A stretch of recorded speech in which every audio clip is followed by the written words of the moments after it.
The next few minutes of rest time passed by very quickly. When Kevin slowly reopened his eyes, the host picked up the microphone. "The second round battles are about to begin. Remember, we must all work together to eliminate evil in the future. So I hope that all remaining contestants will do their best for the greater good." Almost as soon as the MC's voice trailed off, dozens of voices could be heard murmuring from the stands at the same time. A blonde-haired man had entered the green arena with his hands behind his back. Not only did he have a tall and sturdy build, but he also wore a confident and determined gaze. As he walked, one couldn't help but feel a wave of masculine air flowing with every step he took. This person was none other than Clyde Davis. Due to his outstanding performance in the first round, he immediately attracted the praises of many women. "Clyde is so handsome," someone gushed to her friend. "I love you, Clyde," another woman cheered. Who wouldn't love such a strong and handsome person? Compared to the endless adoration that Clyde received, Kevin was continuously booed and jeered as he slowly walked towards the green arena. "Look at that piece of... I can't believe he actually entered the arena. He must be trembling in fear," Mike mocked. "He's just a useless son-in-law. I'm sure Clyde can kill him in an instant. His wife will probably be glad to watch him," Luther sneered. "He didn't even win convincingly in the first round, just barely getting by with a draw. What a disgrace to Clyde." Lionel shook his head with disapproval. Amidst the unrelenting ridicule from the crowd, Wayne Ford intently observed how Kevin would react. "I'm impressed. Kevin doesn't seem to be affected by what everyone else is saying about him. His level of composure is not something that ordinary people can compare with," Wayne noted with great praise. Just then, Renee Silver interrupted him. "Wayne, don't be fooled by his appearance. Perhaps you still don't know? Kevin is related to the powerful Williams family in New York City. A few years ago, he colluded with outsiders to move his family's funds. And after his relatives caught this, he was effectively kicked out of the Williams family." With everyone listening closely, Renee continued. "After that, he went to Chicago and became the good-for-nothing son-in-law of the Jones family that we all know. Not long ago, he paid a visit to the Williams family household and caused a huge ruckus at his cousin's wedding, causing his fiancée's family to cancel the wedding in a fit of anger." Before anyone else could comment, Renee kept going. "Not long after, Kevin also brought some people to New York, injuring many Williams family members. And just a few days ago, he was unwilling to exchange blood to save his grandfather at the hospital, causing Randall Williams' untimely death. May his soul rest in peace." Since Renee was the only acquaintance of the Williams family amongst them, nobody could refute her version of things. Thus, her words immediately caused many of the top leaders on the platform to start discussing amongst themselves. "I initially thought he was kind after he spared Clarissa's life, but I was wrong. I would rather tear down 10 buildings than break a marriage, destroy my own family, and kill my grandfather." Paul Vaughn was furious. "I knew he was a piece of the moment I met him. When I was an instructor at the Healing Art School, he beat me up for no good reason.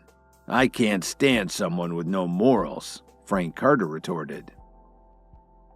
He had already become a thorn in the side of most of the top leaders who were watching.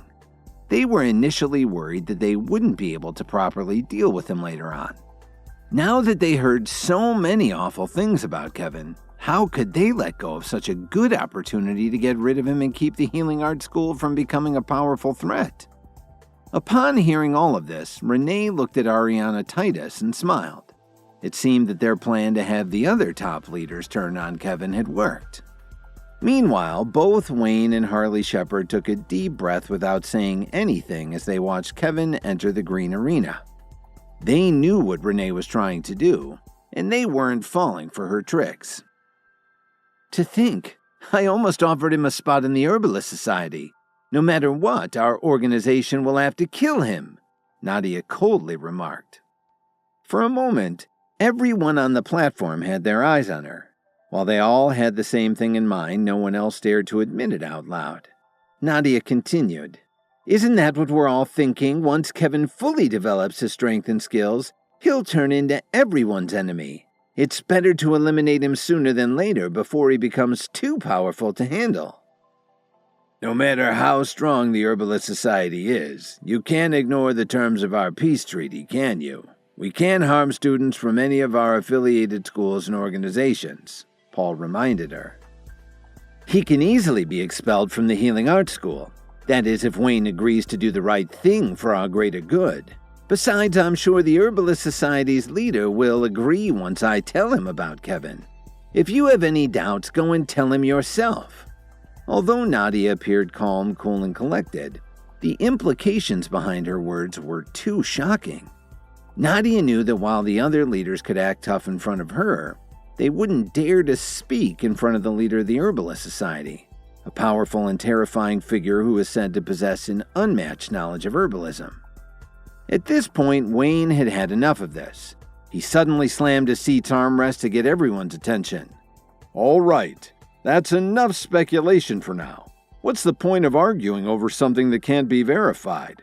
Let's all shift our focus back to the competition."